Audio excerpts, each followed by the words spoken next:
这是一艘17.4万立方米级的大型LNG船，它有4个特点。第一个特点是综合性能优，第二个特点是低温性能好，第三个特点是空船重量轻，第4个特点是航线适配性好。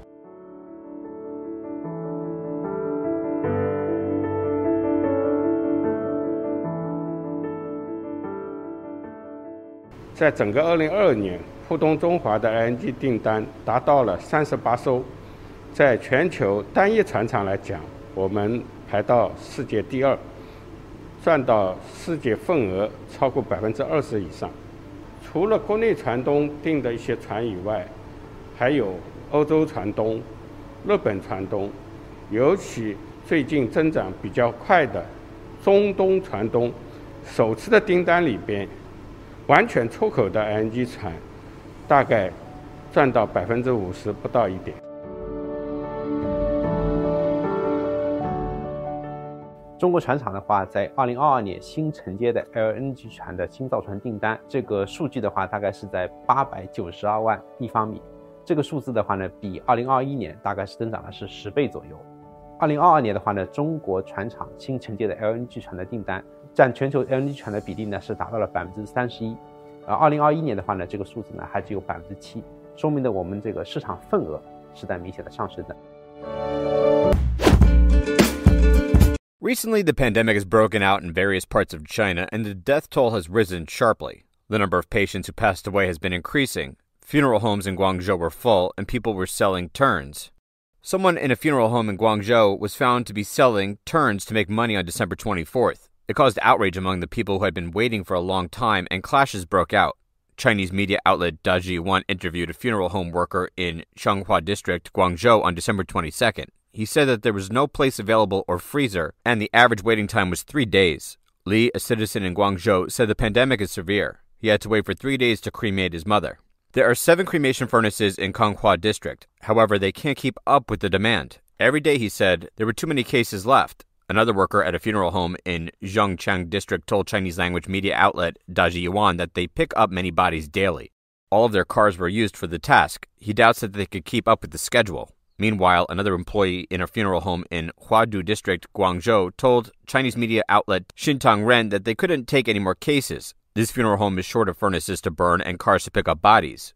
Chongqing has also been affected. A funeral home worker revealed that the freezers are always full and that there are a lot of cremations. According to Daji Yuan, the government's false data misleads decision-making, causing harm to the country and its residents. Guangzhou authorities reported the official numbers of the COVID pandemic. As of December 2nd, there were 162,700 infected people, 4 severe and critical illness cases, and 0 deaths. However, the official WeChat account of the Guangzhou Funeral Service Center released a message on December 24th saying that they had a relatively large business volume recently. The funeral business will be postponed until January 10th, 2023. The official information sparked discussions among local residents and heated up social media, in particular due to the amount of the funeral service center and the number of reported deaths. Some netizens shared their opinions. The NetEase account Lao Guao Broadcasting said, "Who would believe that only 400 critically ill patients would be reported to be hospitalized?" Another netizen shared his opinion on the Weibo account. He said that this kind of data is false at a glance for sober-minded professionals who are not swayed by their positions. Guo, a Guangzhou resident, said that many of the people he knew were positive on December 23rd. However, they did not dare go to the hospital. He said everyone was afraid of the infection. Chinese language media Daji Yuan cited a mainland financial blogger with millions of fans. He said publishing false data misled decision-making would devastate the country and the people.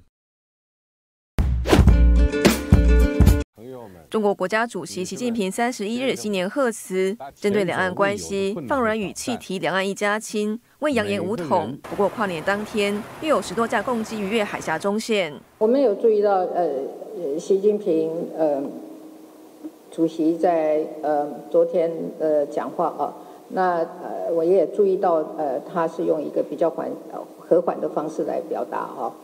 但是我要提醒哦，台湾周边的解放军的军事活动哦，并无助于两岸的关系。总统蔡英文元旦谈话向北京当局喊话维护台海和平，强调战争不是选项。战争从来都不是解决问题的选项，只有对话、合作，共同以促进区域的稳定发展为目标，才能够让更多人得到安全和幸福。蔡英文期盼2023年两岸人民恢复健康有序交流，但当前中国疫情大爆发，蔡英文也提出愿意提供协助。我们看到近来中国升温的疫情状况，只要有需要，基于人道关怀的立场，我们愿意提供必要的协助，帮助更多人走出疫情，有个健康而平安的新年。蔡英文向对岸递出橄榄枝，至于选前抗中保台论述，未来是不是变成赖清德主张的和平保台？陪同出席记者会的副总统赖清德被媒体询问时婉拒回复。你要回答吗？没有，是总统记者会的总统回答。好，那我就一并回答了啊。那其实不论是什么样的讲法，我觉得我们的目标都是一致的，也就是持续的维持两岸的和平稳定哦，这是我们共同的目标嘛哈。重申目标是维持两岸稳定，同时台湾也会强化国防准备，才能有充足保护台湾的力量。新唐电视陈千里、刘姿莹台湾台报道。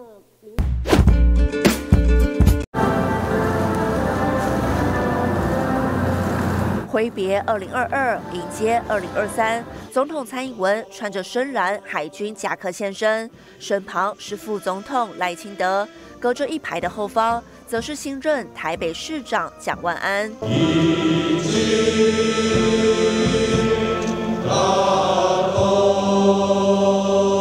虽然戴着口罩，还是看得出蔡英文和赖清德微微哼唱国歌。随着疫情解封，总统府前久违的开放观礼，尽管天空下着雨，也没浇熄民众的热情，照样穿着雨衣到现场升旗。一唱国歌就眼泪就流下来了，就不自觉了，对啊，不自觉。蛮感动的，就刚刚有点想哭，这样就听到国歌啊，因为平常很少听到啊，然后就是距离学校已经过很久了。中山女高旗枪队、建中乐旗队轮番上阵，最后压轴由国防部3军乐语队操演，抛枪走位，整齐划一，将元旦升旗带向高潮。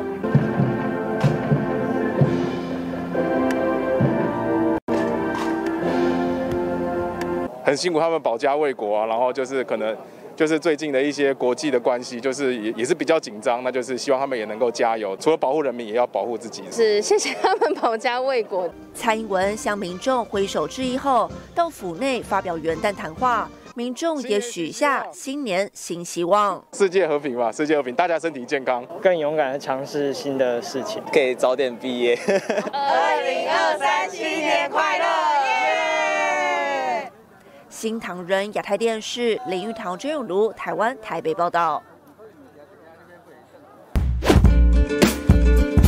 A few days after the Central Conference on Labor and Economy held by the Chinese Communist Party, the Central Conference on Rural Labor was held in Beijing. According to reports from the South China Morning Post, Xi Jinping said that the most important thing now is to ensure a stable and secure supply of grain and agricultural products to establish China as an agricultural power. He also said that China must increase agricultural production, and to do so, an action plan should be implemented as soon as possible, targeting an increase in grain production to 200 million jin, or its equivalent of 5 million tons annually. This is not the first time that Chinese authorities have sought to increase agricultural production. In 2009, the regime implemented a national plan to increase grain production to 5 million tons per year.